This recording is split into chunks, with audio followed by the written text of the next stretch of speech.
Assalamualaikum everyone and very good morning. Okay, so today we are going to recap. I'm going to recap on employment income section 4B.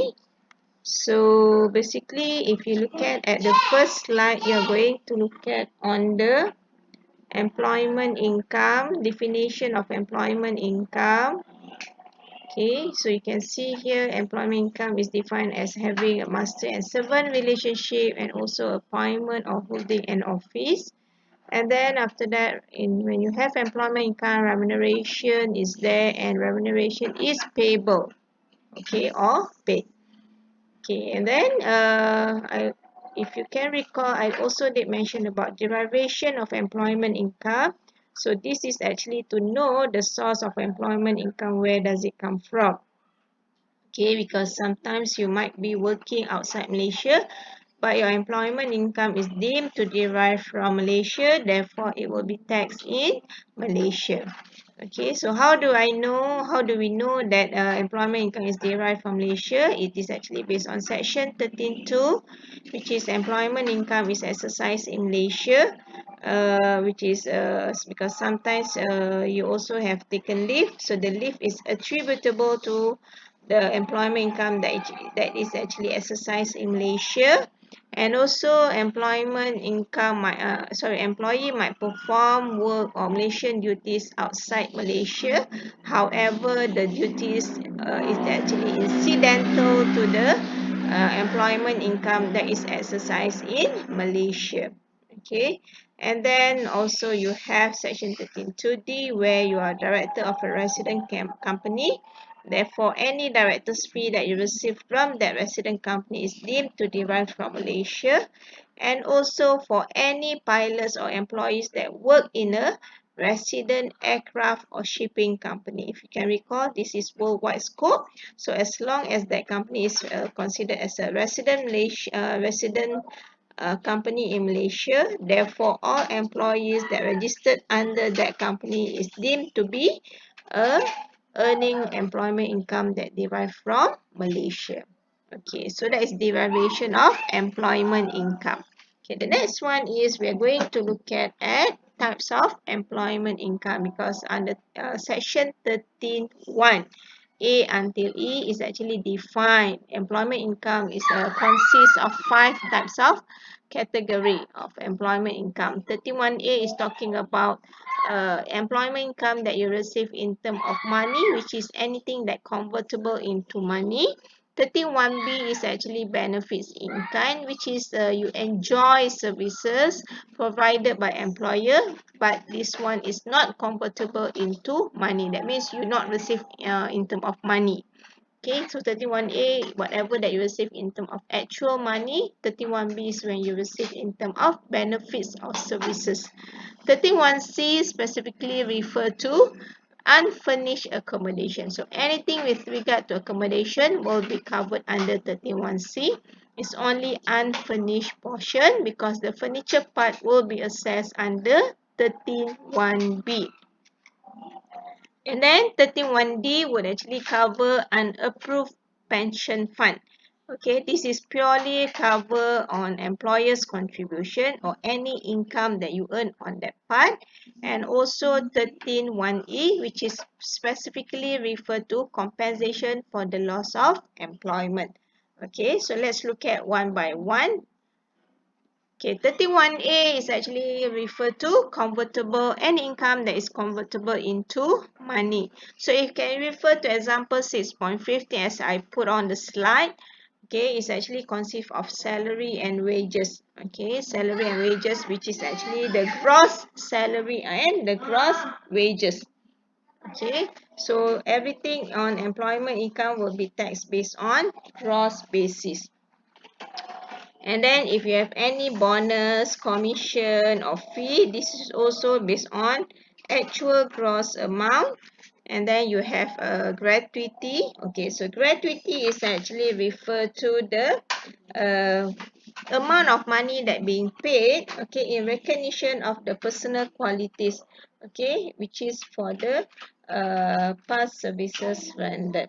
Okay, so if you refer to the gratuity, there are some exemption given, right? Okay, so if you can recall, exemption is given when you are having gratuity because of ill health reason. Okay, so in this case, there is no age limit. Okay, as long as you got a clearance from the doctor that you are not fit enough to continue your work, therefore you are being you resign from the company and you receive gratuity, so that whole amount of gratuity will be exempted.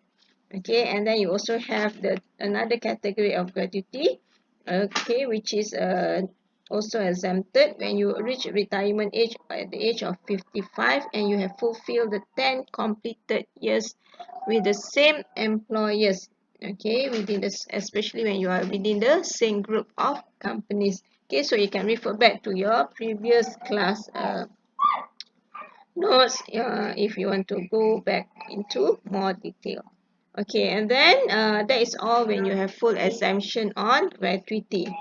Then after that, you would have partial exemption on gratuity, where if you do not fulfill the full exemption, therefore you will get a partial exemption starting YA 2016.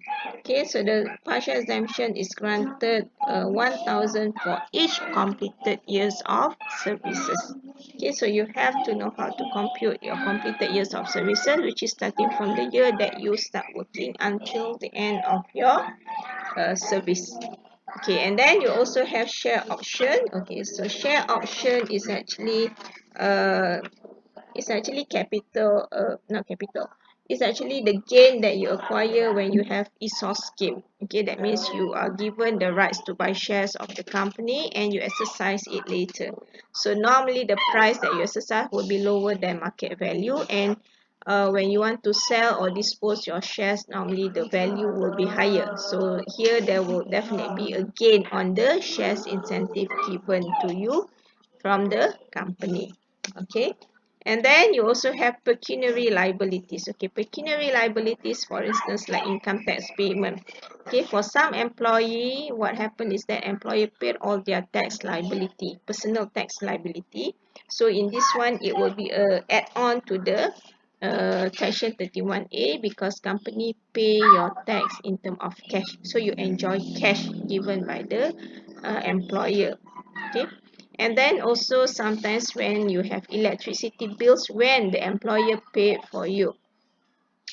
Okay, the employer give you money for the electricity bill and then you pay. So in this case, you get money from company and also for other any kind of utilities. So these are pecuniary liabilities when you receive money from the employer and you pay yourself. Okay, and then you also have credit card facilities, loan interest. This is where the loan subsidy is. Okay, recreational club membership, tuition fees, life insurance, and so on. So if you can see, another item that you have to take note is that gardener, driver, domestic helper, or guard salaries. Normally, this one would be under 13(1)(b). However, if let's say you pay to all these people and the company reimburse back to you, so in this case, you actually receive cash from company for that matter. Therefore, that amount, the actual cash of amount that you receive from the employer will be also taxed under 13(1)(a). Okay, and the rest you can all see. This is all the items I already mentioned in the earlier class notes.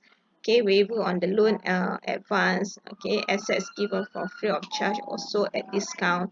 Okay, and then gift voucher, broadband subscription fee, any award that you receive, okay, professional subscription, if, and then any kind of allowances given by the company, all these things will be taxed under 13(1)(a). So anything that you receive in terms of cash from your employer, all this will be taxed under 13(1)(a).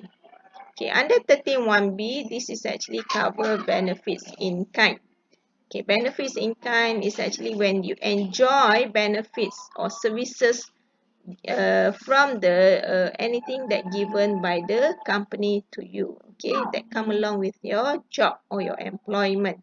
Okay, so for instance, when you work as a manager, the company give you the car, company also subsidize your with your fuel. Okay, company give you driver. So in that manner, therefore all this will be assessed under 13(1)(b). Okay, so all this will be using the table given. So in the exam, normally these tables are given to you, so you don't have to memorize the rates of each particular item of benefits.